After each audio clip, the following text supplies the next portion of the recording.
गरीबी के 10 कारण। बहुत पैसा होते हुए भी क्यों ऐसा होता है कि कई लोग अपनी आदतों के कारण पीछे रह जाते हैं। नमस्कार दोस्तों, आज हम बात करेंगे उन 10 चीज़ों के बारे में जो आपको फाइनेंशियली पीछे रख रही हैं, जो आपको फाइनेंशियल फ्रीडम नहीं दे पा रही हैं और आप पिछड़ा हुआ महसूस करते हैं। कभी आप सोचें कि कुछ लोग वही सैलरी पाकर भी फाइनेंशियल फ्रीडम हासिल कर लेते हैं जो आपकी सैलरी है, और कुछ लोग अपने बिल्स की तंगी में ही जुटे रहते हैं। और ये क्यों होता है? ये आपकी पर्सनल हैबिट्स और माइंडसेट की वजह से होता है। याद रखिए, गरीबी सिर्फ पैसे की कमी से नहीं होती, ये एक माइंडसेट है। आज हम उन 10 चीज़ों के बारे में बात करेंगे, उन सोच के पैटर्न्स के बारे में बात करेंगे जो हमें गरीब बनाए रखती हैं। मेरा मकसद आपको निराश करना नहीं है, बल्कि आपको एम्पावर करने का है, क्योंकि जब आप इन पैटर्न्स को पहचान लेंगे, अपने माइंडसेट और एटीट्यूड को समझ लेंगे, तो आप इन्हें बदलकर अपनी फाइनेंशियल लाइफ को ट्रांसफॉर्म कर सकते हैं। तो चलिए शुरू करते हैं। कारण नंबर 1, सेविंग की कमी। पहला कारण ये है कि कई लोग बिना सेविंग के जीते हैं। अगर आप हर महीने अपनी इनकम का कुछ हिस्सा बचाने की बजाय सब कुछ खर्च देते हैं, तो आपको कभी भी फाइनेंशियल सिक्योरिटी नहीं महसूस होगी।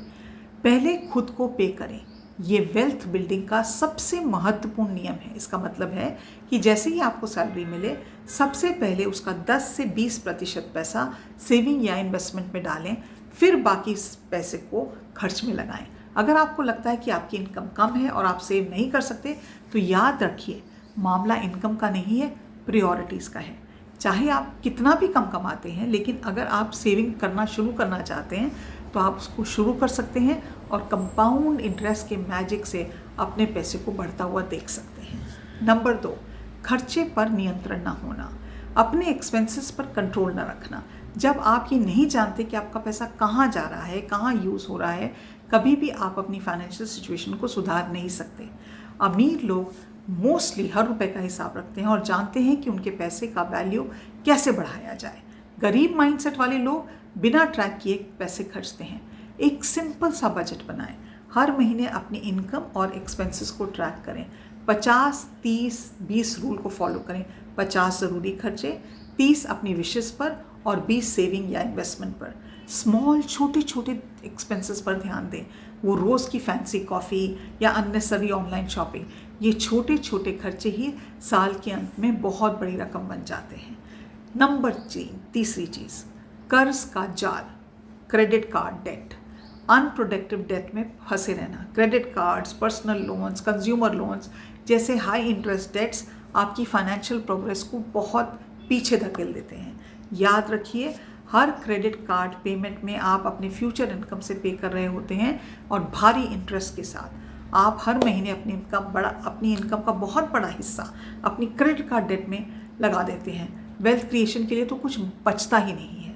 फिर गुड डेट और बैड डेट को समझें। एजुकेशन लोन है या प्रॉपर्टी पे लोन है, वो एक गुड डेट है, आपके फ्यूचर इनकम को बढ़ा सकता है। लेकिन लग्जरी आइटम्स पे, गैजेट्स पे, लेटेस्ट मोबाइल फ़ोन पे पैसे खर्चना बैड डेट मानी जाती है। डेट फ्री होने का प्लान बनाएं। सबसे हाई इंटरेस्ट वाला जो लोन है उसको सबसे पहले चुकाएं और धीरे धीरे सभी कर्जों से मुक्त हो जाएं, और कोशिश करें क्रेडिट कार्ड ना यूज़ करें। चौथा कारण, स्किल डेवलपमेंट पे आपने इन्वेस्ट करना है। आज के फास्ट चेंजिंग वर्ल्ड में आपकी स्किल आपकी सबसे बड़ी एसेट है। एक रिच माइंडसेट का जो इंसान होता है, वो कोशिश करता है मैं कोई ना कोई नई चीज़ सीखूं। कोई कोर्स लेता है, कोई बुक्स खरीदता है, वर्कशॉप्स पे जाता है, मेंटरशिप करता है, इंटर्नशिप करता है, ताकि अपनी अर्निंग की कैपेसिटी को वो कैसे बढ़ाए। पुअर माइंडसेट के लोग क्या करते हैं? सिर्फ एंटरटेनमेंट पे पैसे खर्चते हैं या टेम्पररी प्लेजर्स पे पैसे खर्चते हैं, जिसकी कोई भी लॉन्ग टर्म वैल्यू नहीं है। हर महीने कुछ समय और कुछ पैसा अपने स्किल को बढ़ाएं। ऑनलाइन कोर्सेज ले लें, किसी फील्ड में एक्सपर्ट बनने की कोशिश करें, ताकि अगर आपकी कल प्रमोशन की बात आएगी तो वो देख सकते हैं, अरे इन्होंने तो इतने कोर्सेज ज़्यादा लिए हैं, इनको ही प्रमोशन देना चाहिए। कारण 5, लॉन्ग टर्म प्लानिंग की कमी। कई लोग लॉन्ग टर्म प्लानिंग करते ही नहीं हैं। पुअर माइंडसेट वाले लोग क्या कहते हैं? आज जी लो, कल दूसरा दिन। इमीडिएट ग्रेटिफिकेशन पर फोकस करते हैं, जबकि रिच माइंडसेट वाले लोग अपने फ्यूचर की तरफ देखते हैं। रिटायरमेंट प्लानिंग है, इमरजेंसी फंड है, बच्चों की एजुकेशन है, या अपना घर खरीदने के आपके लॉन्ग टर्म गोल्स सेट करें। फाइनेंशियल प्लानिंग करें में, और उसमें महत्व दें कि कैसे मैं इन छोटे छोटे गोल्स को अचीव कर सकता हूँ। एक इमरजेंसी फंड बनाना बहुत ज़रूरी है जिसमें कम से कम आपके 3 से 6 महीने के एक्सपेंसेस कवर्ड हों। ये फंड आपको अनएक्सपेक्टेड सिचुएशंस में भी फाइनेंशियली सिक्योर रखता है। हमेशा याद रखें, जो पुअर लोग होते हैं वो वीकेंड के लिए प्लान करते हैं, और जो रिच लोग होते हैं वो डेकेड्स के लिए प्लान करते हैं, सालों साल तक की प्लानिंग करते हैं। नंबर 6, इन्वेस्टमेंट से डरना। क्योंकि हम किसी चीज़ को जानते नहीं हैं उसमें हम अपने आप को डील करने में घबराते हैं। जब हमारे पास इन्वेस्टमेंट की नॉलेज नहीं है, हम सारे पैसे अपने सेविंग्स अकाउंट में रखते हैं। सेविंग्स अकाउंट में जब हम पैसे रखते हैं तो हमको इन्फ्लेशन का रेट भी नहीं बीट करता। इन्वेस्टमेंट के बारे में बेसिक नॉलेज हासिल करें। म्यूचुअल फंड्स हैं, स्टॉक्स हैं, बॉन्ड्स हैं, रियल एस्टेट है, और भी कई तरह के ऑप्शंस होते हैं। इनके बारे में सोचें। छोटी से छोटी चीज़ से शुरू करें। थोड़ी रकम इन्वेस्ट कर सकते हैं तो थोड़ी करें, और धीरे धीरे अपने पोर्टफोलियो को बढ़ाएं। याद रखें, इन्वेस्टमेंट एक मैराथन है, स्प्रिंट नहीं है। एक लॉन्ग टर्म अप्रोच अपनाएं और मार्केट के अप्स एंड डाउन्स जो कि नॉर्मल हैं उससे घबराएं नहीं। नंबर 7, गलत लोगों का साथ। मेरे पापा हमेशा कहते थे mind your company, watch your company. Wrong company में जब हम रहते हैं उन लोगों से हम हैबिट्स सीखते हैं, वैल्यूज सीखते हैं, और उनकी एस्पिरेशंस हमारे ऊपर बहुत गहरा असर डालती हैं।